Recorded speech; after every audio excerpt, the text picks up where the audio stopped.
अस्सलाम वालेकुम। कैसे हैं भाई आप लोग? खैरियत से हैं? ठीक ठाक है। यहाँ पर तो सुबह सुबह का टाइम है भाई। तो बात यह है कि मैंने जो कल रात को वीडियो डाली थी उसमें मैंने ये चीज़ का जिक्र किया था। मेरा जो थीम था वो यही था कि कभी भी किसी टीम को मतलब एरोगेंट नहीं होना चाहिए और तकब्बुर नहीं करना चाहिए अगर जीत भी जाए, और ज़्यादा ओवर सेलिब्रेट भी नहीं करना चाहिए। और पाकिस्तान जिम्बाब्वे का ट्राई सीरीज़ में पहला मैच हुआ, T20 की जो ट्राई सीरीज़ है, और वो पहले मैच में पाकिस्तान को जिम्बाब्वे ने मतलब इतने झटके दे दिए। आई थिंक कि जो मैं बात कर रहा था वो समझ जानी चाहिए अब बात हमारे प्लेयर्स को। लेकिन बहरहाल पाकिस्तान ने मतलब जो है 5 विकेटों से डिफीट किया जिम्बाब्वे को। और very close match, very interesting match at the Rawalpindi Cricket Stadium, with the very fact that Zimbabwe were able to stretch Pakistan shows कि पाकिस्तान की T20 टीम में अभी भी काफ़ी वीक लिंक्स हैं, और जब ये मतलब स्ट्रॉन्गर टीम से खिलाफ जाएंगे तो इनको प्रॉब्लम्स आएंगी। तो समा अली आगा साहब जो कप्तान हैं, उनको बजाय इसके कि ग्लोट करने के हर विक्ट्री के बाद उनको इस चीज़ को एक्सेप्ट करना चाहिए कि अभी काफ़ी काम बाकी है इस टीम में। हालांकि हमारे सब T20 के अच्छे प्लेयर्स हैं, एंड आई थिंक मतलब इट्स जस्ट दैट फिर वही मैं बात करूँगा तो मतलब लोग कहते हैं यार आपका जो है बस बाबर आजम पे ही सारा फोकस होता है। लेकिन बात वही आ रही है कि देखें आज जो पाकिस्तान टीम खेली उसमें फ़ाखर जमा को नीचे आना पड़ा बैटिंग करने के लिए, इसलिए क्योंकि मतलब अगेंस्ट साउथ अफ्रीका तो इन्होंने ये किया था, इन्होंने ये कहकर फ़ाखर जमा को ड्रॉप कर दिया T20 स्क्वाड से कि जी वो वनडे खेलना चाहते हैं, उस पर फोकस करना चाहते हैं वगैरह वगैरह करके। फिर क्योंकि हसन नवाज़ ने से रन नहीं हो रहे थे तो इनको चेंज ऑफ प्लान्स हुआ, तो इन्होंने हसन नवाज़ को तो रिलीज़ कर दिया टीम से। उसके बाद इन्होंने कैसे बोलते हैं फ़ाखर जमा को वापस T20 में बुला लिया। ओके, अब मसला वही आती, ठीक है आज फ़ाखर जमान ने 44 रन्स किए, बड़ा उसका अहम मतलब पार्ट प्ले किया उसने पाकिस्तान को जिताने में, क्योंकि पाकिस्तान का तो टॉप ऑर्डर उड़ गया था, और इवन वन क्या कहते हैं अपना 48 भी चेस करना मुश्किल हो गया था पाकिस्तान को। आप इससे इमेजिन करें कि 19.2 ओवर में जाके पाकिस्तान जीता है, और वो भी अगर मैं समझता हूँ कि मतलब ब्रायन बेनेट अगर कैच ले लेता डीप बाउंड्री पे, जब 15 रन चाहिए था 10 गेंदों पे मोहम्मद नवाज़ का, तो शायद रिज़ल्ट कुछ और ही होता, जिम्बाब्वे के फेवर में भी जा सकता था। लेकिन बहरहाल ये चीज़ें तो होती है गेम में। लेकिन मेरा जो मकसद है बात करने का वो यही है कि अब बाबर जमा को फिट करने के लिए T20 में आपको पूरा बैटिंग ऑर्डर रीशफल करना पड़ रहा है, इसलिए क्योंकि बाबर आजम साहब जो हैं वो मतलब आपको पता है बादशाह आदमी है, वो ओपनिंग और नंबर 3 के अलावा वो मतलब बैटिंग कर नहीं सकते T20 में।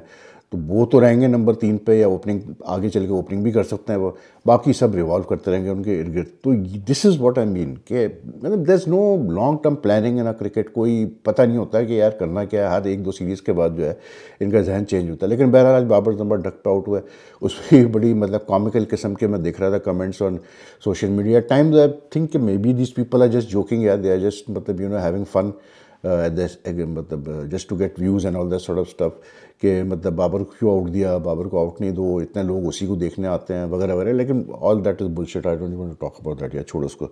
बात यह है कि जो जो जो पाकिस्तान टीम का जो बैटिंग लाइनअप है वो इस वक्त जो होना चाहिए उस तरह से नहीं है, स्मूथनेस नहीं है उस बैटिंग लाइनअप में। That is why again today we struggled, and I think अगर फ़ाखर जमा 44 नहीं करता, उस्मान खान फाइनली उन्होंने आज कुछ रन्स कर दिए मतलब नॉट आउट, बल्कि उसकी और फ़ाखर की जो पार्टनरशिप थी, he made 38 not out, 37 not out from 28 balls. Usman और फ़ाखर की जो पार्टनरशिप थी 60 रन्स की, उसी पार्टनरशिप की वजह से जो है पाकिस्तान फाइनली इवेंचुअली जीता, इसलिए because they were like at one stage they had power play में 3 विकेटें गिर चुकी थी और 4 थे। उसके बाद फिर एंड में आके मोहम्मद नवाज़ ने फिनिशिंग टचेस दिए 21 not out of just 12 balls, तो पाकिस्तान जो है मैच जीत गया। लेकिन it was very close, it was very tough, and Zimbabwe I thought के मतलब they really surprised everyone with their performance. और ख़ास करके आज जिस तरह से उनके ओपनर्स ने मतलब बैटिंग स्टार्ट की, जब उनको बैटिंग कराई सलमान लियागा ने, तो ब्रायन बेनेट तो रन्स करता आ रहा है, इसका हमने सुना है कि ये अच्छा प्लेयर है, और उसने शो भी किया आज 49 की उसने 36 गेंदों पे। लेकिन ये जो टाडी वानाशे मारू मानी, बड़े मुश्किल नाम होते हैं जिम्बाब्वे प्लेयर्स के यार, जो दूसरा ओपनर था मारू मानी, इसने भी बहुत शानदार बैटिंग की, 22 गेंदों पे 30 run. And the way these two guys went after मतलब शहनशाह अफरीदी, सलमान मिर्ज़ा, इवन स्पिनर्स को जब लाया गया तो उनको भी जिस तरह से इन्होंने मतलब पहले 2 ओवर में कुछ 25 रन के करीब बना दिए इन्होंने। तो यानी कि 71 इन 8 overs, for no loss, and they were really looking good to get around 170 180, which would have been a very very good total on this pitch, क्योंकि इस पिच थोड़ी सी जो होती है जैसे मतलब यूजुअली, क्योंकि इस वक्त मतलब जो टाइम ऑफ द ईयर है तो यहाँ पर जो है ड्यू का भी फैक्टर, मतलब ड्यू से ज़्यादा जो टेम्परेचर्स गिरते हैं, लाइटिंग का मतलब जो कैसे बोलते हैं वो अपना फॉग टाइप का जो हो जाता है, विजिबिलिटी का मसला होता है, तो it's not easy playing in these condition. लेकिन उसके बाद फिर 91 तक भी अच्छा मतलब देवर ओके, लेकिन 91 पे जब ये ब्रेंडन टेलर आउट हुआ उसके बाद फिर एकदम से ही कोलैप्स हुआ इनका। फिर ये मतलब they lost around like from the 11th over onwards to the मतलब राइट टिल द एंड, जब तक कि उसने आके सिकंदर रजा ने थोड़ा सा इधर उधर शॉट्स नहीं खेले, लाइक दे हार्डली कुछ स्कोर अराउंड 30-32 रन, और मतलब इनकी 5-6 विकेटें गिर गई जिम्बाब्वे की। तो लाइक उनका जो है एक कोलैप्स था सेकंड मतलब पार्ट ऑफ द इनिंग्स में। और एंड में सिर्फ सिकंदर रजा की अच्छी मतलब 34 नॉट आउट जो उसने किए 24 बॉलों पे, उसकी वजह से जो है Zimbabwe well to reach 147 for 8। Nawaz again bowled very well, he got 2 की wickets, very economical, he just conceded 22। और मैं यही सोचता रहता हूँ कि यार शादाब खान को भी जाहिर सी बात है मतलब वापस तो आएगा वो T20 स्क्वाड में, कब आता है वो ये देखना है, लेकिन जब वो भी वापस आ जाएगा तो फिर how will I mean the playing 11 combination be managed, ये बड़ी इंटरेस्टिंग चीज़ है। क्योंकि Shadab is also very good T20 player, मतलब जो आपको चाहिए होता है आजकल, यूटिलिटी प्लेयर है, बॉलिंग भी कर लेता है, बैटिंग भी कर लेता है, फील्डर भी अच्छा है। तो अब कैसे मतलब मैनेज करेगा, कैसे बोलते हैं अपना माइक हसन, ये देखना पड़ेगा। लेकिन नवाज़ की जो फॉर्म है, फ़हीम अशरफ जिस तरह परफॉर्म कर रहा है, जिस तरह से सायम अयूब बॉलिंग कर लेता है, अब अच्छे खासी बॉलिंग कर रहा है सायम अयूब।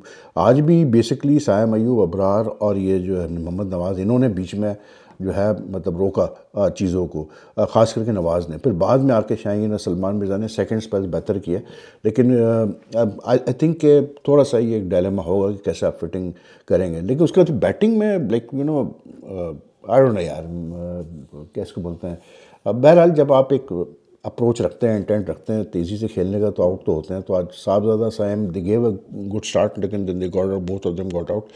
फिर उसके बाद बाबर आजम और उसको साहबजादा फरहान को एक ही ओवर में आउट किया उसने, एवेंस ने, ब्रैड एवेंस ने। लेकिन ये कि this Zimbabwe team is not a bad team, मतलब अच्छा मज़ा आया इनका मैच देख के। आज ये थोड़ा सा कहीं पर एक दो मतलब इनकी फील्डिंग एफर्ट्स ज़्यादा बेहतर होती या मतलब लक इनके साथ होती तो ये शायद ये मैच जीत भी सकते थे। But at least it's a wake up call for the Pakistan team के मतलब जो है ना एरोगेंट होने की ज़रूरत नहीं किसी स्टेज पे भी। whereas the senior team struggled to win against Zimbabwe, who is ranked very low।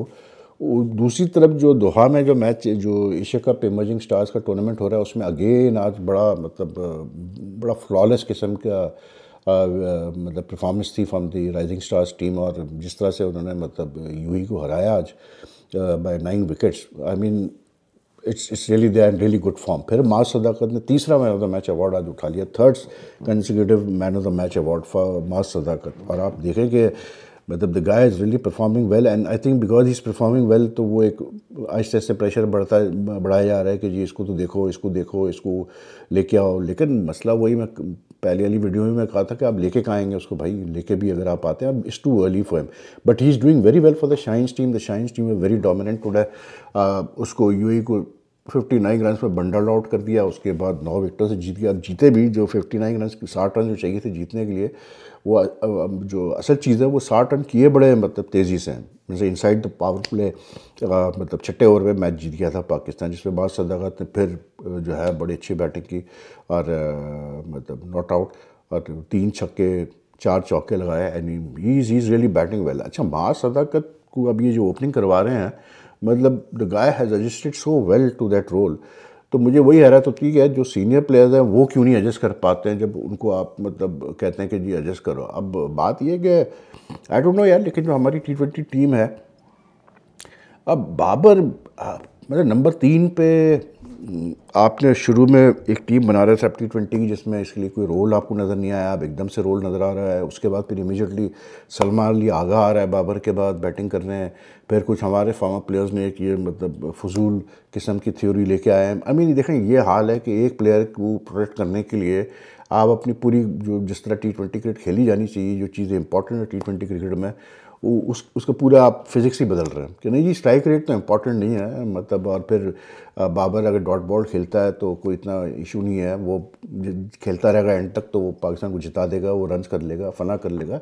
अरे भाई आजकल T20 क्रिकेट में है ही क्या, स्ट्राइक रेट ही तो असल चीज़ है। द एबिलिटी टू मतलब हिट सिक्सेस एंड फोर्स, ये चीज़ें तो मैटर करती है। ये दो चीज़ें आपके पास अब होना ज़रूरी है, लेकिन क्योंकि आपने प्रोटेक्ट करना है, जस्टिफाई करना है, तो आप अगर ये सोच रहे हैं कि यार आप जो है मतलब ठीक है हमारा डेप्थ है बैटिंग में, अच्छी बात है कि नीचे से बैटिंग हमारी अच्छी जा रही है, कैसे बोलते हैं अपना नंबर 5 6 7 पे है, 8 तक है बल्कि बैटिंग, फ़हीम अशरफ भी 8 पे आता है। लेकिन क्रिटिकली मतलब आप सोचें ज़रा कि जो नंबर 3 और 4 की पोजीशन है, अगर उसमें बाबर और सलमान अली आगा को आप रख रहे हैं तो देन आई डोंट नो यार, it doesn't work for me somehow के to have two batsman of similar मतलब नेचर। ठीक है Babar is a much better मतलब इज़ अ क्लासी प्लेयर, लेकिन फिर भी हमें पता ही है कि T20 में वो किस तरह खेलता है, and he is always open in T20 cricket. Anyway देखते हैं अभी क्या होता है, अभी तो ये ट्राई सीरीज़ चलेगी तो फिर पता चलेगा सही मानों में। बाकी यार ये चेहरत असलंका का मतलब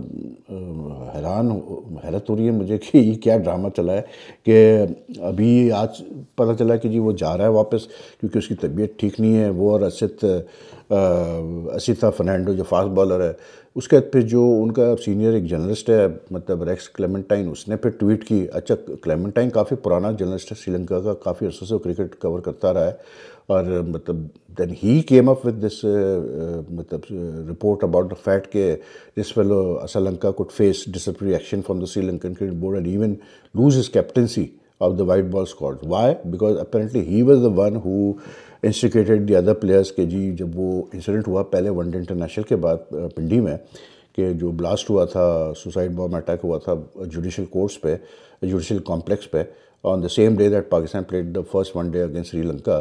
तो अगले दिन ये खबर आ गई थी जी कि कुछ 7-8 श्रीलंकन प्लेयर वापस जाना चाहते हैं Sri Lanka because of security concern. तो अब कहानी ये सामने आ रही है कि जी ये असलंका साहब ने जो है वो लीड किया था एंड प्लेयर्स को कहा था कि चलो जी हम वापस चलते हैं। लेकिन बहरहाल क्योंकि श्रीलंका की जो क्रिकेट स्टेट ऑफ अफेयर्स है वो डिफरेंट है, तो उधर के बोर्ड ने और गवर्नमेंट ने जो है फिर दबा दिया प्लेयर्स को कि भाई कोई ज़रूरत नहीं आप अपना खेलें। लेकिन उसके बाद जो है फिर उसमें आपको याद होगा श्रीलंका की क्रिकेट बोर्ड की प्रेस रिलीज में भी बड़ा क्लियरली आखिरी पैरा में लिखा हुआ था कि जो प्लेयर नहीं खेलेगा वापस आएगा तो फिर उसके बाद जो है उसका हर एक्शन के सारा रिव्यू किया जाएगा। तो अब ये असलंका का आ रहा है, लेकिन I am you know like अगर असलंका को कोई इशू था भी सिक्योरिटी कंसर्न का, आई डोंट नो यार क्या मतलब बिहाइंड द सीन चला है, क्या उसने रेबल किया, रिवॉल्ट किया against Sri Lankan cricket board, insist कर रहा था वापस जाने का।